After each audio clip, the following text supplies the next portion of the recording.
ஒரே டைட்டிலோட 92ல வந்த படத்தோட ரீமேக் தான் த ஹேண்ட் தட் கிராஸ்ட் த டேடர். கதை என்னன்னா, கேட்லிங்கிறவங்க குடும்பத்தோட ஜாலியா இருக்காங்க. இந்த சமயத்துல பாலி மர்ஃபிங்கிறவங்க கேட்லின் கிட்ட எனக்கு குழந்தைய பார்த்துக்க ஏதாவது வேலை இருக்குமான்னு கேட்கறாங்க. நம்ம கேட்லினும் ஓகே சொல்லிடுறாங்க. இந்த பாலி மர்ஃபி வந்ததுக்கு அப்புறம் குடும்பமே ரணகலமாகுது. உண்மையாலுமே பாலி மர்ஃபி யாரு, இவ எதுக்காக இதெல்லாம் பண்றா, இதெல்லாம் தான் இந்த படத்துடைய மீதி கதை.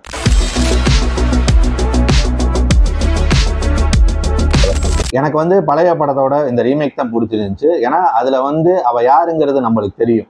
ஆனா இதுல பாத்தீங்கன்னா பாலி மர்ஃபி யாருங்கிறது நம்மளுக்குமே தெரியாது. அவளோட கேரக்டரையே வந்து ஒரு மிஸ்ட்ரி இருக்கும். அது கடைசியில தான் என்னங்கிறதே ரிவீல் ஆகும்.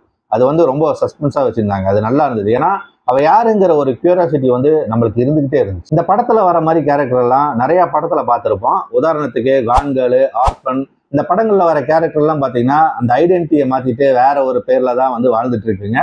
ஸோ அது பார்த்தீங்கன்னா அந்த கேரக்டர்லாம் அப்படியே போக போக சேஞ்ச் ஆகிட்டே போகும். அதோடைய ஒரிஜினல் வெர்ஷன் வந்து வந்துகிட்டே இருக்கும். ஸோ அந்த மாதிரியான ஒரு கேரக்டர் தான் இதில் பார்த்தீங்கன்னா அந்த பாலியோட கேரக்டருமே இருக்கும். அதாவது அந்த 92ல வந்த படத்தை அப்படியே ரீமேக் பண்ணாமல் அதோடைய தீமை மட்டும் எடுத்து நல்லா வந்து ரீரைட்டிங் பண்ணி நல்லா டெவலப் பண்ணியிருக்காங்க. அது நல்லாவே இருந்தது. ஏன்னா அந்த படத்துக்கும் இந்த படத்துக்கும் நிறைய டிஃப்ரென்ஸ் இருக்குது. அதில் பார்த்தீங்கன்னா சில கேரக்டர்லாம் எக்ஸ்ட்ரா இருக்கும். அந்த கேரக்டர்லாம் வந்து இதில் வெட்டி வீசியிருக்காங்க. ஓப்பனிங் சீன்லேயே தெரியும் அவள் எதுக்காக இதெல்லாம் பண்ணுறாங்கிறது தெரியும். ஆனால் இதில் பார்த்தீங்கன்னா ஓப்பனிங் சீன்ல ஒரு வீடு ஏறியது மட்டும்தான் காட்டுவாங்க. அது வந்து ஒரு மிஸ்ட்ரியாவே இருக்கும். அது போக போக கடைசியில தான் ரிவீல் ஆகும். அது வந்து அப்படியே சேஞ்ச் பண்ணியிருக்காங்க. அதுல பாத்தீங்கன்னா வேற ஒரு விஷயமா இருக்கும், இதுல பாத்தீங்கன்னா வேற ஒரு விஷயத்த வந்து பண்ணியிருக்காங்க. அப்படிதான் வந்து நல்லா வந்து ரீரைட் பண்ணியிருக்காங்க. அதை நல்லாவே டெவலப் பண்ணியிருக்காங்க அதை பழச. அதாவது இந்த மாடர்னுக்கு தகுந்த மாதிரி வந்து அதை வந்து கொஞ்சம் நல்லா மாத்திருக்காங்க. அதுக்காக அந்த படம் வந்து நல்லா இல்லைன்னு சொல்ல முடியாது. அது அந்த பீரியட்ல வந்து ஒரு சூப்பரான படம் தான். இந்த எல்ஏ கான்ஃபிடென்ஷியல்ங்கிற படத்தை எடுத்தவர் தான் அந்த படத்தையும் எடுத்தாரு.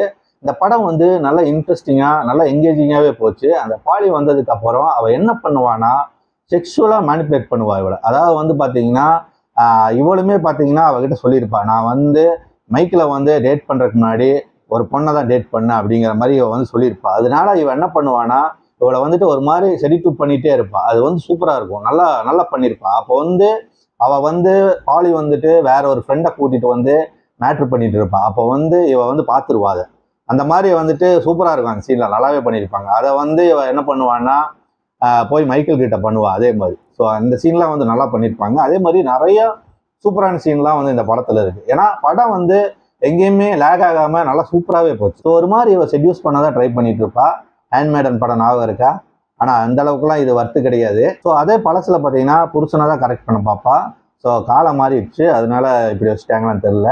அப்ப இருந்தேவும் இருக்குது இதெல்லாம். அதே மாதிரி இந்த பாலி கேரக்டரோட ஒரிஜினல் ஐடென்டி பேர் வந்து ரெபேக்கா. அது வந்து பழைய படத்துல இதே கேரக்டர் நடிச்சவங்களோட ஒரிஜினல் பேரு ரெபேக்கா டி மான்ரே. அது வந்து ஒரு ட்ரிபியூட்டா தான் அவங்க கொடுத்துருக்காங்க. ஏன்னா அந்த கேரக்டர் வந்து 2 படத்துலயுமே பாத்தீங்கன்னா ஒரு பயங்கரமான வில்லனிஷான ஒரு கேரக்டர். இந்த பாலி வர கேரக்டர் வந்து எண்ட் ஆகலை. ஏன்னா அது பாத்தீங்கன்னா அவ வந்து ஒரு கதையை சொல்லியிருப்பா. ஒரு டூனா ஃபிஷை சாப்பிட்டேன்னு சொல்லி ஒரு கதை வந்து அந்த சின்ன குழந்தைகிட்ட சொல்லியிருப்பான். கடைசியில் அந்த குழந்தை வந்துட்டு அதை தான் சொல்லிட்டு இருக்கும். ஸோ அந்த மாதிரியான ஒரு சூப்பரான கேரக்டர் அது. எனக்கு உண்மையுமே அந்த பாலி கேரக்டர் வந்து ரொம்பவே பிடிச்சிருக்கு. என்னன்னா 2 கேரக்டர் இருக்கும்போது 3ஆவதா ஒரு விஷயத்த சொல்லியிருக்காங்க.